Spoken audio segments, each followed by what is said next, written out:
morning, everybody. Just having myself a bit of a quiet coffee this morning. It's all good. So, uh, RNZ, Radio New Zealand, this morning did a story on what's AI centres and why is everyone losing their shit. I think that's actually what they actually said. And you read the article, and they went into it. It was quite detailed. They went into it, but you sort of got left the feeling at the end of the day that they were sort of trying to downplay the significance of what these AI centres were. And they mentioned the water and stuff like that, but then of course they brought up the commercial aspects, and it was just sort of a bit of a strange feel to the whole piece. But the key thing is to important to note that they didn't actually, they made point clear that the water usage and all that's all legitimate concerns. But what they didn't do was they did what every single other media outlet has done in relation to these issues about these Tasman data centres that loosely fall into the spectrum called the Tasman Ring, which I'll explain in a second. But what they basically did was they didn't say who the customers were and what they've been built with. And of course, being Facebook, a few very clever people turned around and said, "Oh, what do you think Facebook's used for?" Or "Oh, the internet." And none of those answers are actually entirely incorrect, because both you're quite correct. If you're opposed to AI and you're making any complaints about it on Facebook or on Google, then guess what? You're being a bit of a hypocrite, because these sites use AI all the time. That's absolutely correct. Not in the case of for starters, they use it for the internet. Well, I think the internet's been around for quite some time before these AI data centres were, so I'm pretty much sure that the data centres that they're building in this Tasman Ring has got nothing to do with the Google or Facebook. And even if it did, we're talking about the amount of data that those sort of, putting posts up like this take in comparison is minute. It does, however, raise an interesting point, one which I've been having very quiet conversations in my head, but it's getting louder, is that, every time we go on the internet, we do use energy and we do use sources, and we sort of have to question ourselves about, it's sort of like, it always makes me laugh. We have, people that are against drilling, for gas, oil, and then they go to protests in their cars. You can't get around it, but you sort of do have to question yourself about where's that line between, yes, we're concerned about the environment, but we also want to participate in it. However, in this issue, getting back to my original purpose, is that what I do know is that nobody builds something and just hopes that nobody builds $1 billion rollout. And these sites, the ones that we're talking about, the Tasman Ring sites, they built in Southland, Auckland, they go over to Sydney, and they go out Australia. So they're quite a big deal, and you don't just build something like this hoping that customers will turn up. And again, when you're looking at the news reporting about this, it's like, when this kind of question comes up, the answer is always sort of very like, oh, well, maybe Otago University might use some of it, or oh, maybe Mercury. And by Mercury Energy, by the way, is about a 30% shareholder in the site down in Southland, which, and again, I don't know the exact corporate makeup, but I guess they would be into it because they get how much electricity this thing's going to generate, and they're going, yeah, this is going to push prices up. We love this thing. Yeah, go ahead. Can we have 10 of them, please? Pardon me. However, when we, say push them on the situation of who the customers are, they get very, very vague, and then start to get the sense that they're getting very uncomfortable. I'm just going to go back and point this. This is my take on it. In 2007, Arawa Bay, which is down in Southland, not far from where this data centre is being built, was picked to be built part of a European space tracking facility. They built a bit of insulation down there, and I was very concerned because I could see this having ramifications to tie New Zealand to a bigger, wider military network. And I raised this with Dave Kennedy from the Greens from Southland, and I raised him I think it was at a restaurant in Invercargill, and we were there to discuss basically the drilling for gas or the exploration of gas in the Southern Basin on Stewart Island, which Dave assured me wasn't going to happen, and the next day was in the newspaper. So, as I said, when Dave told me, he said, "Oh, no, my friend Rob McNeil's opened this, and it's got nothing to do with military ramifications." And on the other hand, I'd spoken to Joel Ryan, who's a very interesting guy down Southland. And hi there, Joel. I'm about to go to Steve's now. Or am I? Yes.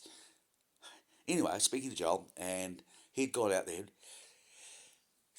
taken some great photographs, and Joel's done some amazing photographic work. And in fact, thankful to Joel, he also had a very big part in getting people mobilised against the flag debate, and explaining to them that there's a reason why they're having this flag debate, and it dealt with a whole bunch of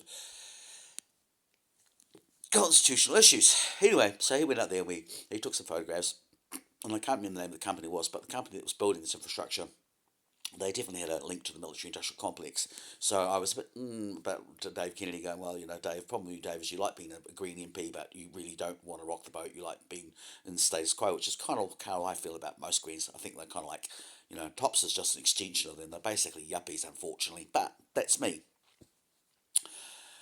2007, so a little bit down the road, I think probably a little down the road, like a mushroom domes, a bit like similar to the one in Waihopa, popped up around Araroa Bay, and that dome is just there to protect the equipment inside. It's not necessarily that big a deal, but there you are, you got your one mushroom cloud. And that was in 2007. And then about 2015, we started hearing talk about Rocket Lab. Now, in fact, what we'll do is we'll do this in a geographic region, so the order of chronological order doesn't matter. But 2007, I'm saying, Dave, I think there's a bit of issue going on here. And so, in the meantime, since then, we've seen the data centers pop up. There's now 21 domes on the Aurora Plains. We have Starlink also down in the Aurora Plains, which is also in Hines, just near Ashburton, on the same main power trunk line. And then they have another site, I think somewhere near Blenheim. And then they have three more going all the way up to Targeville in the Northland. And these sites take all the information downloaded. So in terms of the military industrial complex, they are downloading data from battlefields like the Ukraine. So the satellites pass over the Ukraine, they go through Black Sea, and then they don't touch Earth. A little bit going over the bottom of South America, where they could technically probably do something in King George Island, Antarctica, but there's no real cable, and it doesn't make any sense. So they get to New Zealand, and they go bang, they download all this information from the Ukraine battlefield into New Zealand, and then it goes into the internet cable and goes to Australia, and then gets pumped from Pine Gap back through to places like Maryland, where the NSA and all those facilities actually have. So again, Starlink's not just about internet or faster porn or whatever. It's actually got a military implication, and it's another part of this new infrastructure that's just poof popped up in New Zealand. And then you go to Otago, and you've got low Earth orbits, which is in Naseby, and actually very interesting little story there, because just after they were literally tracking stuff up in space, and during the election, I think it was the 2015 election, there was sort of a bit of a thing about sort of big bit of space junk moving around over New Zealand, or two bits, and then during the election, just quietly one of them turned into one. Something vaporised that thing. Just not far after we had been built up in Naseby, this low Earth orbit site, and I think it's called Leo Labs. It's a Californian company. Again, look into it. Has military industrial complex, and I say it's not just there for tracking space junk. It's there for tracking future things that can be shot down. And you've also got facility sites at Wanaka, but then you move through down the Waitaki Valley, which I went to, actually did they had a big aerogliding competition up there, and I nearly had a chance to I think it was Buzz Aldrin was meant to be the guest, but that never panned out. But that sort of made me aware that this little hub existed out by Twizel, and round the back of Twizel and up to the Waitaki road that takes through to Oamaru. There's actually a lot of military installation. There's a little military training facility, and there's lots of stuff gets tested out the back there, including the New Dawn aerospace jet, or unmanned aero vehicle, which comes down the other way. It also gets tested at the not far from the Oamaru airport. And New Dawn Aerospace, which is connected to Tufts University in Holland, which again has lots of NATO military spending for it, actually matches very much up with the description that we were given for Space Bombers, which appears in an Investigate magazine about October. Ian Wishart's deloading all the declassified documents he's come through, and he's talking about things like unmanned air vehicles or UAVs, and going, oh, I don't know what that is, and none of us did, because we hadn't seen 9/11 hadn't occurred at that stage. And they're talking about New Zealand being part of this, Australia, New Zealand being part of this network that's going to be building these advanced space bombers, which look very much like what New Dawn is building now in Oamaru, and that in turn matches up very much with GhostBat, which is the unmanned low Earth orbit spacecraft that's been developed in Australia and being tested in New Zealand at Birdlings Flat, along with submarine versions of these things. Birdlings Flat has always had Canterbury University, but also funding from the US Navy. Now it's turning into a big Space Operations Centre, just like Rob McNeil, who's now the guy that told Davey, no, don't worry about that, there's nothing there. Well, he's now in charge of Space Operations Centre for Southland, and they're building another Space Operations Centre in Canterbury at Burley's Flat. And that's a replication of the site that they're building in Mahé Peninsula for Rocket Lab, which when Rocket Lab turned up in 2015, it was seed funded by Faye Richwright, who had disappeared from New Zealand in the 1990s for doing dodgy things with dodgy money, and no one even really knew why they were doing what they were doing, or where the money came from, which was, again, one of those, like the Say I Centre, nobody was actually asking them really basic questions. They had the whole inquiry into money laundering, but they didn't actually say, well, what was being laundered. So anyway, Faye Richwright turned up and they were testing in Mercury Island. The very first one, I think it was Mark Rocket, was at that time with Gregory Peck. What did I say, Peck? The current CEO of Rocket Lab, and he changed his name by default. And one of his deal was that he wasn't going to involve the company; he had to have no military ramifications. He wasn't doing that, and then he walked away from the company because it turned out that increasingly the investors for Rocket Lab were the CIA. They actually got a hedge fund. They've got their own hedge fund. They're invested into Rocket Lab, along with Lockheed Martin, and the usual BlackRock, Vanguard, etc., and the US Navy. So it turns out more and more that turned out that Rocket Lab wasn't about civilians or about protecting us from climate change, and now the government's given them license to launch something like, I think something like they've got license to launch like up to 1,000 rockets a year. So that means they could be technically launching 3 rockets just at Mahé Peninsula every week. So again, the lovely picture there of Jacinda Ardern with William Shatner, going like that, and with Phil Goff, the super neoliberal, the guy that passed the TPA. So when Jacinda Ardern said she wasn't going to, the Labor said they weren't going to pass it, they promised not to, they'd walk away from it. Jacinda got elected, nobody questioned about it, and the first thing she did was pass it and sucked us further into the Five Eyes umbrella, which we've been having these big meetings down again at Millbrook, and have this very, very long history of Millbrook and Five Eyes being tied into it. And Five Eyes has become more than trade. TPA has become more about trade.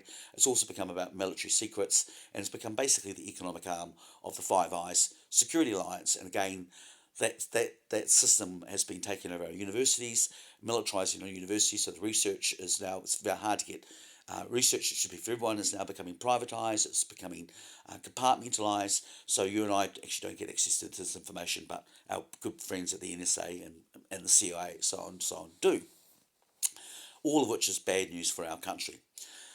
So the bottom line is, what we've seen in a very short time, in 10 years, is a massive amount of militarised facilities popping up in New Zealand. Plus, of course, we've also signed memorandums with the United States as part of the Washington Agreement, but also memorandums so that in the event that some sort of accident takes place in New Zealand, they can come in and militarise our skies and actually take control of our skies, and there's nothing we can do about it. So these are all the sort of things that have been quietly passed. Just all in this lead up to this thing where, not recently, the Australian Command, I think yesterday, turned around and told his troops that they should prepare and accept that Australia's going to war. You've got to understand that when statements like that are read, they're a bigger deal than you think. Oh, you pay no attention unless get the Prime Minister says that. But when troops are told that by their commanding officers, it's normally because their commanding officer has been briefed, and they're very earnest. It's important stuff. And I remember being told the same thing when I was in the 95th intake doing my infantry training course up at Wairuru, and the commanders came in and said, if you guys are still serving with us in 5 years' time, you can expect to be involved in active operations, that statement said was 5 years before Indonesia. So they were right within like a week. They were that close to being, that's how accurate these guys, and that was most of their planning came from the Centre for Strategic Independent Studies, the CSSI. It's a little white building in Wairuru, and it's very interesting because most of the time you don't see anyone go in and out, but it's probably one of those places on the base which is actually a very big deal. So, and when you go back to the Investigate magazine in 2000, it shows you how long the pre-plan. People don't get that. Like when we were doing exercises for Southern Catapo 2015, which is an extension of Golden Fleece one that I did in 1987, but the 2015 exercise for Southern Caliber was actually written in the mid 90s at the US Imperial War College. They have a whole section devoted to creating war games, and they would do all these crunch these different war game scenarios, which they prepare the militaries in depth for, and it almost becomes like a train that once that train has left the gate, it can't reverse round. It's like a huge momentum juggernaut of energy, money, and spent towards the direction.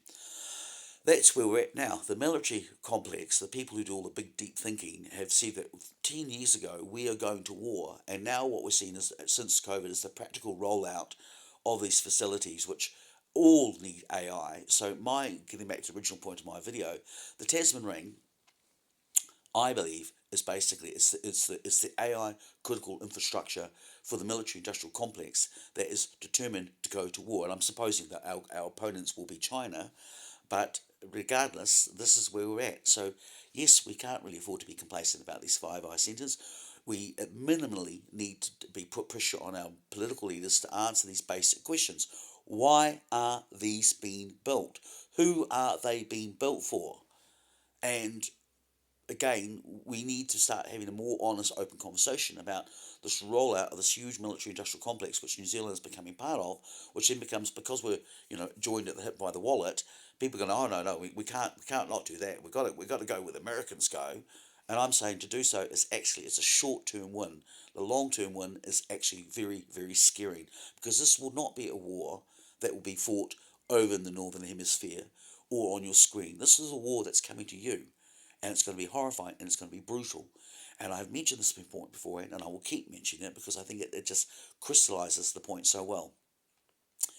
In Oamaru, not far from New Dawn Aerospace, in the township, there is all of these oak trees that get planted all throughout Oamaru, and each tree represents a person, a young man, predominantly male. I don't think there's any females, but I must do a deeper dive into that. But these are all men that were sent off to World War One, and they didn't come home. They were killed. They were murdered, mass mechanised murder. And when you think about how big Oamaru is, 600 is a lot of your people. That's future artists, future fathers, future architects, future leaders, future writers. And instead, what's happening is that we're not going to have.